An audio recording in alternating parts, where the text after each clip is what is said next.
Dear people, सबसे पहले हम इस वीडियो को देखते हैं, फिर उनके खंडन करेंगे।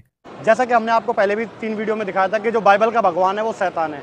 आज उसकी अगली किस्त में आपको दिखाते हैं कि बाइबल का भगवान निकला शैतान, जिसके अंदर आपको स्पष्ट करेंगे कि दाऊद को जिसने गुमराह किया था इजराइलियों पे हमला करने के लिए, वो यहोवा शैतान था। सैमुअल चैप्टर में, सैमुअल 2 में, कि यहोवा का कोप इजराइलियों पर फिर भड़का और उसने दाऊद को उनकी हानि के लिए यह कहकर उबारा कि इजराइल और यहूदा की गिनती ले।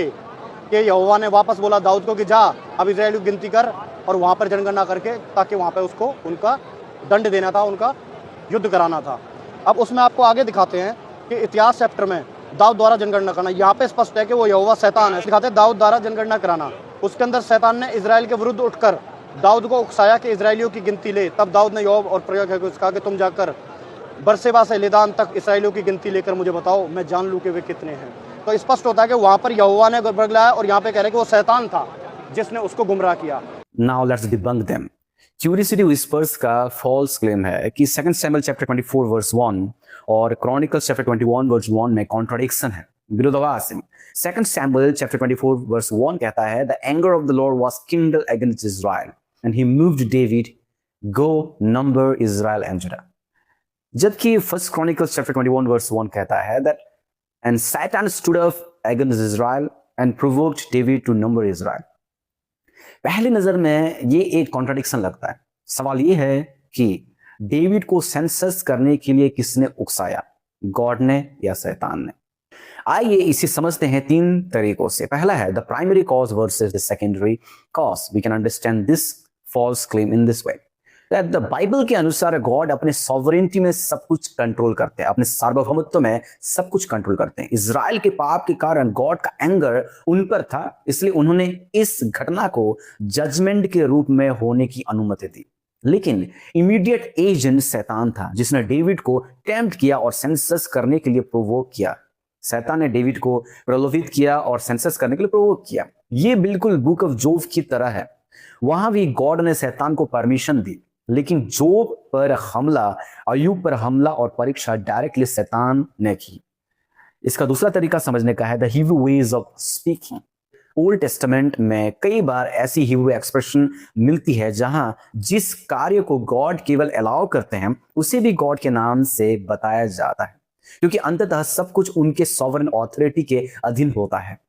इसलिए 2 सैमुअल गॉड के जो सॉवरेन पर्पस पर जोर देता है, जबकि 1 क्रॉनिकल्स बताता है कि डेविड को वास्तव में टेम्प्ट किसने किया, शैतान ने किया। ना इसका तीसरा तरीका है the different theological emphasis. 2 Samuel का फोकस इस बात पर है कि यह घटना गॉड के प्लान में इजराइल के जजमेंट के लिए क्यों हुई, जबकि 1 क्रॉनिकल्स का फोकस इस बात पर है कि डेविड इस पाप में शैतान के थ्रू कैसे गिरा। तो आप जान सकते हैं कि वास्तविकता में जो परमात्मा है वो कबीर है। इसका प्रमाण मिलता है बाइबल में, ऑर्थोडॉक्स ज्यूइश बाइबल अय्यूब चैप्टर के अंदर के वो परमात्मा कबीर है। इस वीडियो में हम देखते हैं क्यूरियोसिटी विस्पर्स का फॉल्स क्लेम है कि सिखिज्म के कबीर और बाइबल की परमेश्वर एक हैं एंड बाइबल कबीर के बारे में लिखता है। ये क्लेम एक लिंग्विस्टिक फैलेसी पर बेस्ड है। इसमें यह एज्यूम किया जाता है कि क्योंकि एक इंग्लिश ट्रांसलेशन में कबीर शब्द दिखाई देता है, इसलिए वह सिख ट्रेडिशन के कबीर को रिफर करता है। लेकिन बिब्लिकल ट्रांसलेशन और हिब्रू लैंग्वेज ऐसे वर्क नहीं करते my dear friends. Orthodox Jewish Bible ओजरी के अय्यूब चैप्टर 36 वर्स 5 में जो कबीर शब्द है उसका सिखिज्म से जुड़े इंडियन मिस्टिक कबीर से कोई भी संबंध नहीं है। यह केवल ट्रांसलिटरेशन का एक को इन्फिडेंस है, आइडेंटिटी नहीं है। क्योंकि जो हिब्रू वर्ड है कबीर, जो कि जोब चैप्टर 36 वर्स 5 में जो हिब्रू फ्रेज है वो है हैन एल कबीर वेलो यमास। यहां कबीर एक एडजेक्टिव है, विशेषण है, एक गुणवाचक शब्द है। ये कोई नाउन या नाम नहीं है, it is not a proper noun, इसलिए स्मॉल लेटर में इस शब्द को लिखा जाता है। कबीर वर्ड का सिंपल मीनिंग है, हिब्रू वर्ड कबीर का सिंपल मीनिंग है माइटी, शक्तिशाली, ग्रेट, महान या पावरफुल, सामर्थ्य। ये शब्द गॉड की ग्रेटनेस और पावर को डिस्क्राइब करने के लिए यूज किया गया है। ये कोई पर्सनल नेम, व्यक्तिगत नाम नहीं है। इसलिए क्यूरियोसिटी विस्पर, थोड़ा सा ग्रामर भी पढ़ लो। इसलिए अधिकांश बाइबल ट्रांसलेशन से इसका अर्थ, जैसे कि केजीवी में लिखा जाता है बिहोल्ड गॉड इज माइटी लिखता है, ESV में behold God is mighty लिखता है, NASB ट्रांसलेशन में behold God is mighty लिखता है, एंड NIV ट्रांसलेशन में भी God is mighty लिखता है। सो जो ऑर्थोडॉक्स ज्यूइश बाइबल है अक्सर ज्यूइश रीडर्स के लिए हिब्रू वोकैबुलरी या ट्रांसलिटरेटेड वर्ड्स का उनको प्रिजर्व करती है, सुरक्षित रखने की कोशिश करती है। सो इसका ये मतलब बिल्कुल नहीं है कि कबीर परमेश्वर का नाम है। कबीर यहां पर एक एडजेक्टिव है, एक गुणवाचक शब्द है जिसका अर्थ होता है, इस कबीर हिब्रू वर्ड का अर्थ होता है माइटी, शक्तिशाली। यहोवा तो एक शैतान है जो आपको गुमराह करने के लिए यहाँ रखा है, और आपको बता दें कि वो अंधकार में वास किए रहता है। सुलेमान से भी यहोवा ने कहा था कि मैं अंधकार में रहता हूँ, और परमात्मा की पहचान है कि वो प्रकाश में रहता है। क्यूरियोसिटी विस्पर का फर्स्ट क्लेम इस वीडियो में है कि गॉड डार्कनेस में रहते हैं तो वो शैतान है, वो परमेश्वर नहीं है। लेकिन हम देखते हैं बाइबल कहता है कि गॉड डार्कनेस में भी रहते हैं और गॉड लाइट भी है बोल के लिखा जाता है। फर्स्ट किंग्स चैप्टर 8 वर्स 12 और सेकंड क्रॉनिकल्स चैप्टर 6 वर्स 1 में लिखा जाता है the Lord said that he would dwell in the thick darkness. यहां पर लिखा जाता है कि परमेश्वर ने कहा, यहोवा ने कहा कि वो घने बादल में, अंधकार में रहते हैं। यानी सोलोमन ने टेंपल के डेडिकेशन के समय कहा कि गॉड थिक डार्कनेस में ड्वेल करते हैं, घोर अंधकार में ड्वेल करते हैं, वास करते हैं। दूसरा वर्स है फर्स्ट जॉन चैप्टर 1 वर्स 5 जहां पर लिखता है God is light and in him is no darkness at all. परमेश्वर ज्योति है और उनमें कोई भी अंधकार नहीं है। और फर्स्ट तिमोथी चैप्टर 6 वर्स 16 में भी लिखा जाता है who dwells in unapproachable light। तो सवाल उठता है क्या गॉड डार्कनेस में है? क्या गॉड डार्कनेस में रहते हैं या लाइट में? तो सबसे पहले यह समझना जरूरी है कि फिजिकल डार्कनेस और मोरल डार्कनेस में डिफरेंस क्या है, बिकॉज बाइबल ये दोनों चीजों के बारे में बात करता है। कि बाइबल में डार्कनेस हमेशा, अंधकार हमेशा इविल या सिन यानी पाप का प्रतीक नहीं होता, क्योंकि हम देखते हैं फर्स्ट किंग्स चैप्टर 8 में जिस डार्कनेस की बात की गई है वो थिक क्लाउड या डिवाइन क्लाउड है जो गॉड की ग्लोरी और प्रेजेंस को छिपाती है, परमेश्वर की महिमा और उनकी उपस्थिति को छुपाती है। जब इजराइल विल्डरनेस में था तब भी गॉड बादल के स्तंभ यानी पिलर ऑफ क्लाउड में प्रकट हुए थे। माउंट साइनाई पर भी गॉड थिक क्लाउड के बीच उतरते थे।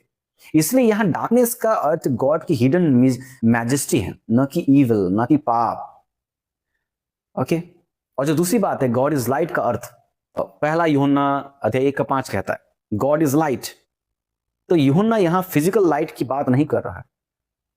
यहां लाइट का अर्थ है गॉड की होलीनेस, गॉड की पवित्रता, गॉड की प्यूरिटी, गॉड की ट्रूथ, सत्य, परमेश्वर के सत्य, और गॉड की राइचियसनेस, धार्मिकता। इसलिए आगे लिखा है कि in him is no darkness at all, परमेश्वर में कोई भी अंधकार नहीं है। यानी गॉड में सिन नहीं है, ईविल नहीं है, फॉल्सहुड बिल्कुल भी नहीं है। इसलिए कोई भी टेक्स्ट को समझने के लिए हमको डिफरेंट कॉन्टेक्स्ट समझना जरूरी है। तो यहाँ पर जो डिफरेंट कॉन्टेक्स्ट है, पहला राजाओं अध्याय 8 का फोकस है कि गॉड की प्रेजेंस इतनी ग्लोरियस है कि वह थिक क्लाउड, घने बादल से ढकी हुई दिखाई देती है। जबकि पहला यूहन्ना अध्याय 1 का फोकस गॉड की कैरेक्टर, उनके जो स्वभाव है, उनके जो एट्रीब्यूट है उन पर है कि वह पूरी तरह होली और प्योर है परमेश्वर। और एक ब्रॉडर कॉन्सेप्ट में हमको ये बात समझना जरूरी है कि परमेश्वर ओमनी प्रेजेंट है। बाइबल ये भी सिखाती है कि गॉड इज ओमनी प्रेजेंट, परमेश्वर हर जगह विद्यमान है, अर्थात उनकी प्रेजेंस किसी एक स्थान तक सीमित नहीं है। भजन संहिता 139 का 7 से 10 में डेविड कहता है कि मैं तेरे स्पिरिट, मैं तेरे आत्मा से कहां जाऊं, तेरी उपस्थिति से, तेरी प्रेजेंस से कहां भागूं।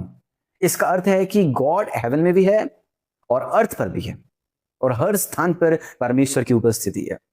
इसलिए जब बाइबल कहती है कि गॉड थिक डार्कनेस में ड्वेल करते हैं, तो इसका मतलब ये नहीं कि वे केवल डार्कनेस में ही रहते हैं। और जब बाइबल कहती है कि गॉड लाइट में ड्वेल करते हैं, तो इसका अर्थ भी ये नहीं है कि उनकी प्रेजेंस केवल लाइट तक सीमित है, ज्योति तक ही सीमित है। Because God is omnipresent, he can dwell anywhere and everywhere. So dear curiosity whisper, थोड़ा कॉन्टेक्स्ट को पढ़ लो, लिंग्विस्टिक बैकग्राउंड को पढ़ लो, थोड़ा ग्रामर को भी पढ़ लो, एंड आउट ऑफ कॉन्टेक्स्ट लेके कुछ बातों को फॉल्स एंड कुछ बातों को जस्टिफाई करने की कोशिश मत करो। Hope this video will be helping you. Thank you so much. God bless you.